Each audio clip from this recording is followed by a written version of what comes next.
ಯಾವತ್ತೂ ಒಂದ್ ಜೀವನ ಕೊಲ್ಲು ಅಂತ ಹೇಳಲ್ಲ. ಮೊನ್ನೆ ಆ ಹುಡುಗ ಬ್ರೇಕಪ್ ಆಯ್ತು ಅಂತ ಆ ಹುಡುಗಿ ಮತ್ಯಾರಿಗೂ ಸಿಗ್ಬಾರ್ದು ಅಂತ ಹೇಳಿ ಕೊಲೆ ಮಾಡಿದ್ನಲ್ಲ, ಆಮೇಲೆ ಏನಾಯ್ತು?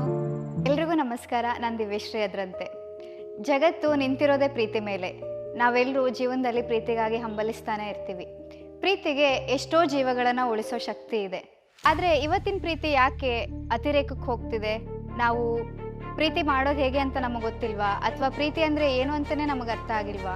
ಇನ್ನೊಬ್ರು ಮಗಳನ್ನೋ ಅಥವಾ ಇನ್ನೊಬ್ರು ಮಗನನ್ನೋ ಪ್ರೀತಿಸ್ತಿದ್ದೀವಿ ಅನ್ನೋ ತಕ್ಷಣಕ್ಕೆ ನಾವು ಅವ್ರನ್ನ ಕೊಲ್ಲೋ ಅಂತ ಹಕ್ಕು ನಮಗೆ ಸಿಗುತ್ತಾ? ನಾವು ಪ್ರೀತಿಸಿದವರನ್ನೇ ನಾವು ಕೊಲ್ತಿದ್ದೀವಿ ಅಂದರೆ ನಾವು ಪ್ರೀತಿ ಮಾಡಿದ್ದೇ ನಿಜನಾ?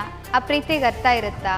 ಖಲೀಲ್ ಗಿಬ್ರಾನ್ ಅನ್ನೋ ಕವಿ ಪೇರೆಂಟ್ಸ್ಗೆ ಹೇಳ್ತಾನೆ, they come through you but not from you ಅಂತ.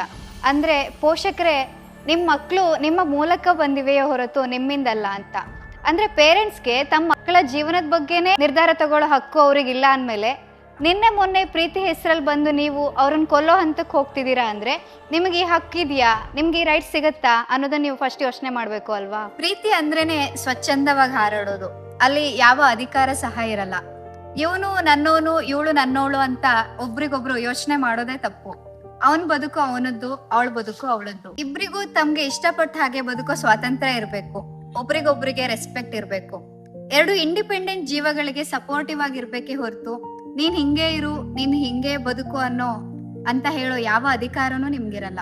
ಪ್ರೀತಿ ಯಾವತ್ತೂ ಒಂದ್ ಜೀವನ ಕೊಲ್ಲು ಅಂತ ಹೇಳಲ್ಲ.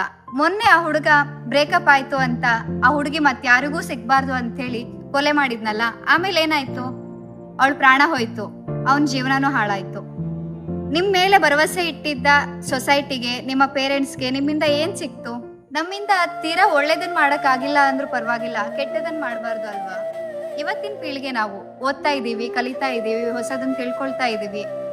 ನಾವು ಸಮಾಜಕ್ಕೆ ಉಪಯೋಗ ಆಗೋ ಹಂಗ್ ಬದುಕೋಣ. ಇನ್ನೊಬ್ರನ್ನ ಕೊಲೆ ಮಾಡಿ, ಇನ್ನೊಬ್ರು ಜೀವ ತೆಗ್ದು, ಇನ್ನೊಬ್ರು ಲೈಫ್ ನ ಹಾಳು ಮಾಡಿ ಬದುಕೋ ಅಂತದರ್ದು ನಮ್ಗಿಲ್ಲ ಅಲ್ಲ. ನೀವು ಹುಡುಗನೇ ಆಗಿರಿ, ಹುಡುಗಿನೇ ಆಗಿರಿ, ಮೊದ್ಲು ನಿಮ್ಮನ್ನ ನೀವು ಪ್ರೀತಿ ಮಾಡೋದನ್ನ ಕಲಿತ್ಕೊಳ್ಳಿ.